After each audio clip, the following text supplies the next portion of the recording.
Boa tarde a todas as pessoas que nos acompanham pelo YouTube, as pessoas que estão aqui presentes no auditório.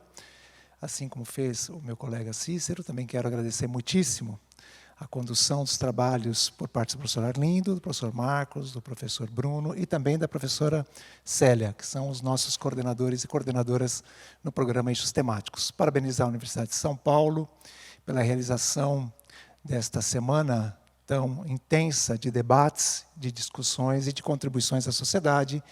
E, como parte dessa semana, a exposição para a comunidade interna e externa do trabalho que vem sendo realizado pelo programa Eixos Temáticos. Em particular, gostaria de agradecer também o professor Tadeu, com quem partilhamos inúmeras conversas, inúmeras discussões e a responsabilidade por esse trabalho, e principalmente os colegas que compõem o eixo temático, que no final da apresentação nós vamos identificá-los, todas as pessoas.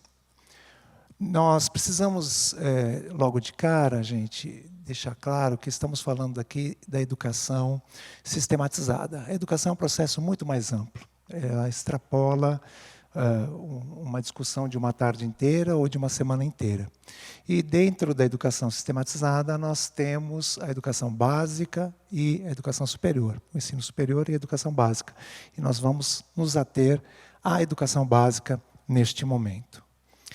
E temos este cenário. Então, a educação básica, assim como qualquer outra prática social, ela vive um cenário neoliberal, globalizado, multicultural, desigual e que um cenário em que o meio ambiente atravessa uma crise gravíssima. E é óbvio que esses elementos que poderiam ser acrescidos de outros mais, eles exercem uma pressão muito grande na educação, exercem uma pressão muito grande na escola de educação básica. Não vou precisar detalhá-los, todo mundo aqui conhece bem esse cenário. Bom, e aí, para a escola, nós temos, felizmente, nos últimos 50 anos, um processo de democratização do acesso. Eu gostaria de citar um exemplo para vocês entenderem bem. Eu frequentei o que hoje a gente chama de ensino fundamental. Eu frequentei o ensino fundamental de 1973 a 1980. Em 1973, eu fui matriculado na chamada primeira série P de pato. A escola que eu estudei, uma escola municipal, ela funcionava de 7 às 11, de 11 às 3, de 3 às 7 e de 7 às 11 da noite. Eram 4 períodos e havia primeiras séries nos 3 primeiros períodos. É evidente que as crianças não iam à noite. Permaneci na mesma escola, progredindo nesse percurso até o último ano, que naquela época era a 8ª série. E eu cheguei na 8ª série C. E você deve estar pensando, nossa, como você melhorou, você saiu da P e foi para C. Quando eu estava na 8ª série, havia só 3 turmas da 8ª série e havia só a 8ª série de manhã. Então, é importante a gente pensar onde foram parar todas aquelas crianças que ficaram ao longo do caminho. Hoje, o desenho é bem diferente. Hoje, nós temos também, talvez não um ingresso tão numeroso no primeiro ano do ensino fundamental, e o sistema de educação, as ideias que hoje estão presentes, muito influenciadas pela Constituição, que acabou de ser mencionada, e também pela Lei de Diretrizes Básicas de 96, nós temos feito muita força para receber todas as crianças e para fazer com que elas permaneçam até o final. Isso é uma mudança muito grande. E essa mudança aconteceu, como vocês ouviram, nos últimos 50 anos.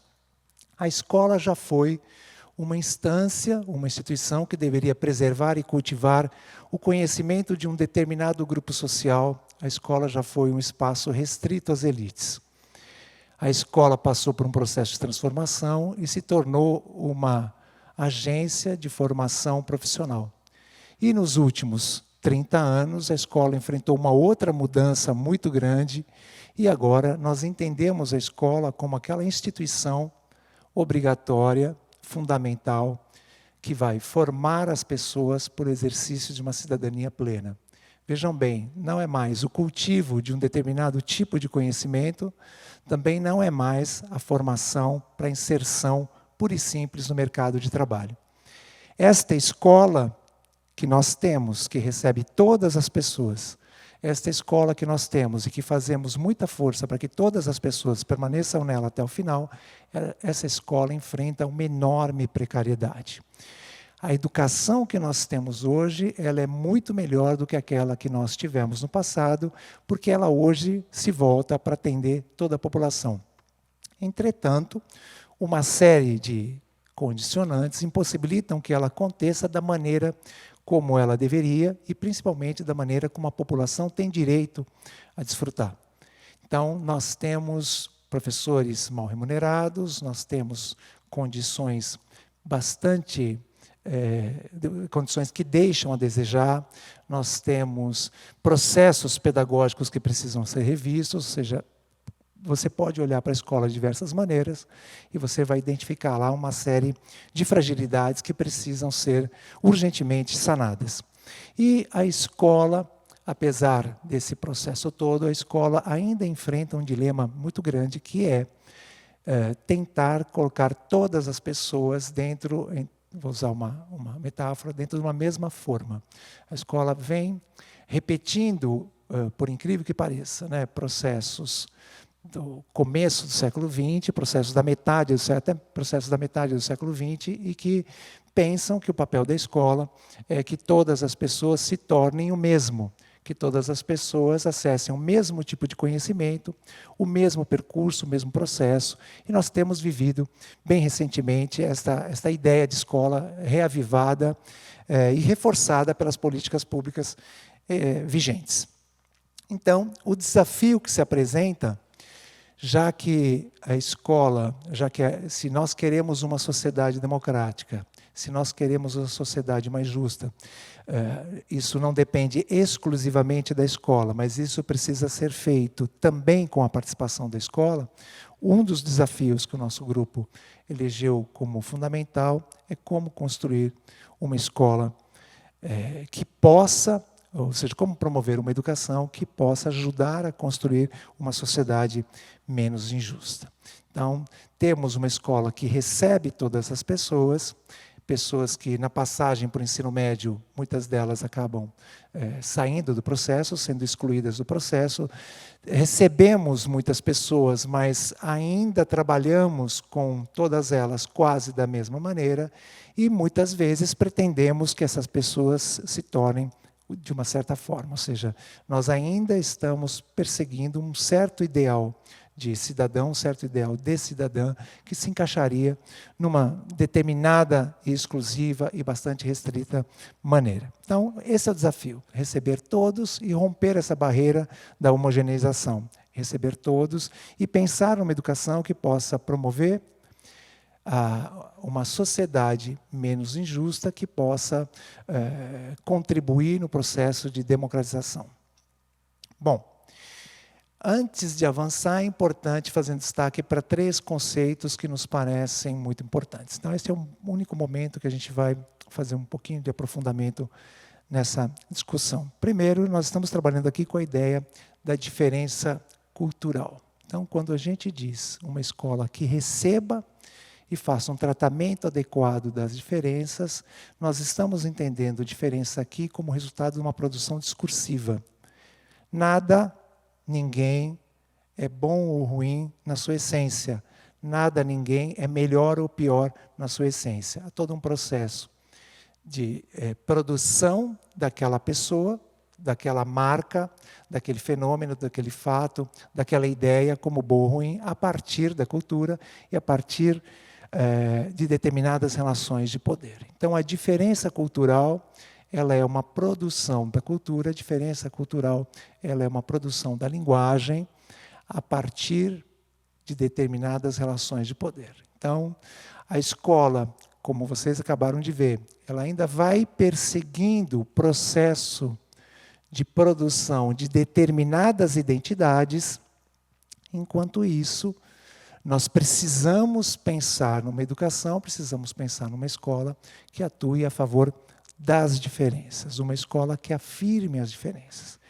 E nós temos vivido isso na universidade de uma maneira muito interessante, né? Então, a universidade vem muito recentemente no Brasil.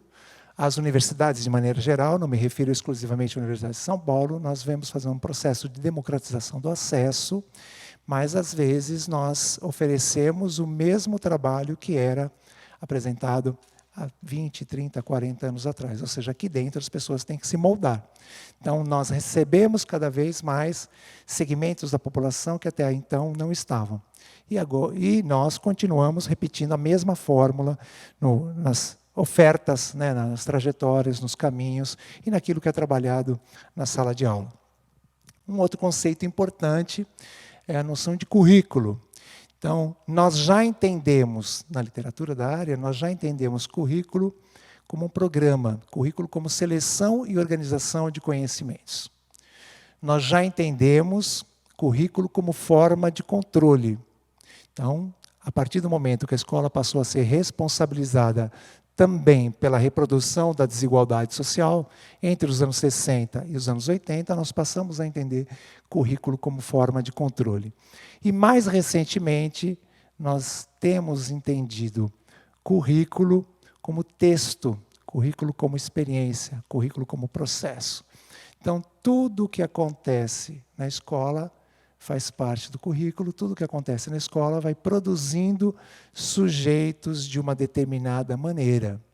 Um bom exemplo é aqui para quem tem crianças, quem viveu ou vive com crianças em casa, né? Nós, às vezes, selecionamos determinadas experiências para as crianças da nossa família porque nós consideramos que aquelas experiências vão contribuir na formação das pessoas que a gente pensa que serão interessantes para a sociedade. A escola faz o mesmo processo. Então, o que a escola faz? Seleciona um conjunto de experiências, seleciona um conjunto de conhecimentos, seleciona um conjunto de práticas, e a escola pensa que aquele conjunto vai contribuir para a formação de um determinado tipo de sujeito esperado pela sociedade. Então, fica muito difícil a gente formar, pelo que hoje se sabe, né, pela quantidade de conhecimentos que hoje está à disposição, fica muito difícil a gente formar pessoas para uma sociedade menos injusta se na escola não adotamos esse mesmo processo. Fica muito difícil formar pessoas para uma atuação efetiva na sociedade, para uma atuação na sociedade no sentido de transformação da sociedade, se a escola não garantir esse processo. Então, aquilo que nós gostaríamos de ver na sociedade, nós precisamos pensar e lentamente organizar esta experiência dentro da escola. Entretanto, isso não é tão simples, não é tão direto assim, não é tão teleológico assim, né? Nós sabemos muito bem que as pessoas, até porque acumulam experiências anteriores, elas reagem de maneira diferente também a toda e qualquer proposta que for colocada dentro da escola. Então, aquele currículo que possa ser pensado, ele não é garantia, não é sucesso, não é certeza de. O currículo, portanto, ele vai ser sempre uma aposta. Então, uma coisa é o currículo, outra coisa é o documento curricular, outra coisa é o que acontece na escola. Eu estou aqui pensando currículo, portanto, aquilo que acontece na escola. E, finalmente, um outro conceito importante nessa nossa discussão é a ideia de conhecimento. E nós estamos trabalhando aqui o conhecimento como resultado do encontro. O conhecimento também é atravessado por determinadas relações de poder. Então, determinadas questões fazem parte daquele conhecimento trabalhado no currículo porque favorecem determinados setores, porque se tornaram importantes ao longo do tempo. Há um estudioso muito importante desse processo que vai dizer que o currículo é sempre uma tradição inventada. Ou seja, sempre, em algum momento, se considerou importante que aquilo fizesse parte, e aquilo, às vezes, vem sendo reproduzido sem, às vezes, muito sentido. Então, o currículo é esse espaço que precisa ser tensionado, e o conhecimento que vai preenchendo esse tempo escolar, o que numa tradução para a pedagogia a gente pode chamar de conteúdo, o conhecimento que vem preenchendo esse espaço escolar ele também precisa ser visto de maneira mais alargada. O conhecimento da escola ele não é exclusivamente o conhecimento científico, ele é também e principalmente conhecimento científico. Mas muitas outras coisas são trabalhadas na escola que são saberes que vêm de outros setores e não exclusivamente dos centros de pesquisa. Bom, e aí O nosso grupo tem pensado em algumas proposições, e a gente, analisando a planilha que está em processo de construção, nós chegamos a 3 orientações gerais, propostas gerais, que possam, quem sabe, inspirar as políticas públicas neste ou nos próximos anos.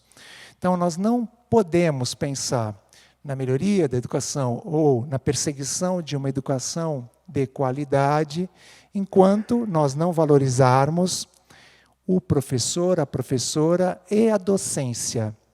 E quero deixar claro, gente, que isso aqui não é só salário. É salário também, mas não é só salário. Então, existem experiências internacionais em que a valorização da docência acontece de outras maneiras para além do salário. Então, o professor e a professora, enquanto profissionais da educação, é evidente que precisam ser bem remunerados.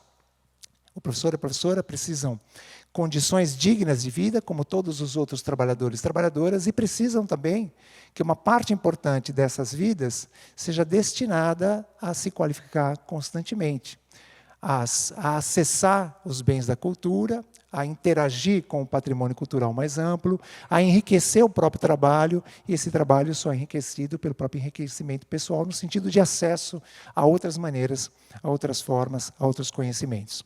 A docência é o mesmo processo, ou seja, nós precisamos entender que o exercício da docência ele deve ser tratado de outra maneira. Da maneira como ele vem sendo descaracterizado, o que nós temos assistido é uma fuga da profissão. Nós temos visto o abandono da profissão, isso já é identificado em várias pesquisas, e temos assistido também à redução de candidatos a se tornarem professoras e professores. Seja no estado de São Paulo, seja nos outros estados, e esse também é um fenômeno internacional, ele não é exclusivo do Brasil. Não há como pensar numa escola, numa educação de qualidade, se a gente não pensar também na melhoria da infraestrutura. E nós, como vocês bem sabem, nós temos mais da metade das escolas do Brasil, elas não têm sala de leitura ou biblioteca. Uma parcela grande das escolas do Brasil não tem esgoto, água tratada, etc. E numa parcela muito grande das escolas do Brasil não tem acesso à internet. Então, se nós queremos formar para essa sociedade, se nós queremos formar pessoas que vão poder intervir, né, e agir na sociedade de tal maneira a produzir relações mais democráticas e uma sociedade menos injusta, sem infraestrutura, isso não é possível.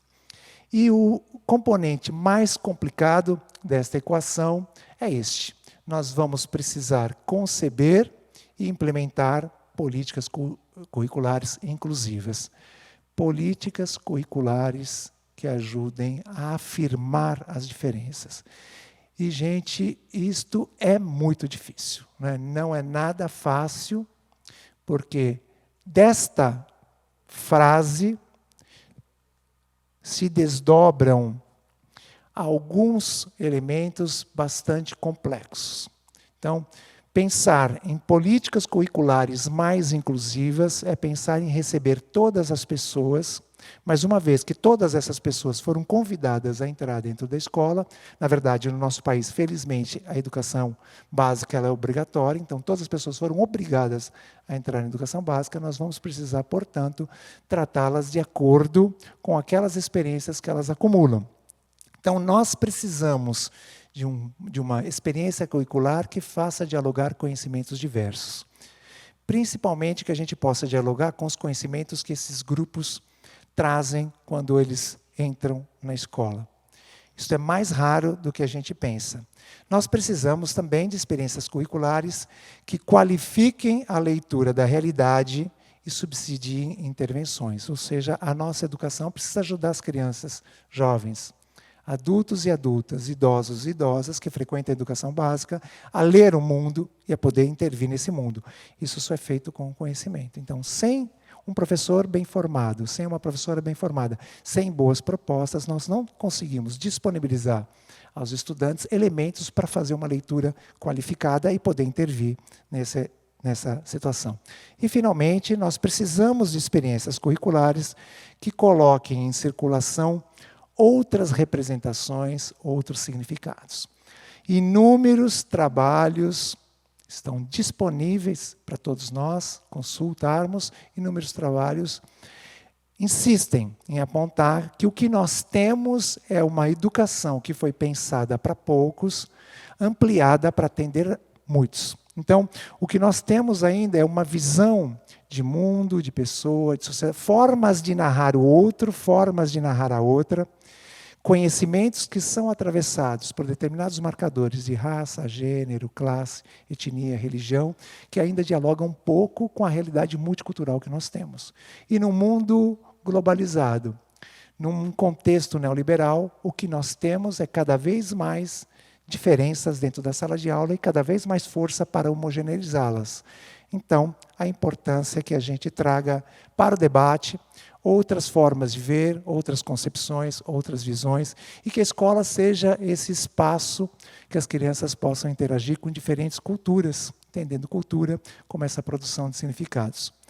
Por último, os nossos agradecimentos a esta equipe, muito interessante, e as nossas reuniões semanais de quintas-feiras à noite, né? Que às vezes a gente precisa ficar chamando o pessoal lá com muita força, e às vezes a gente precisa, gente, acabou o horário, terminou, porque...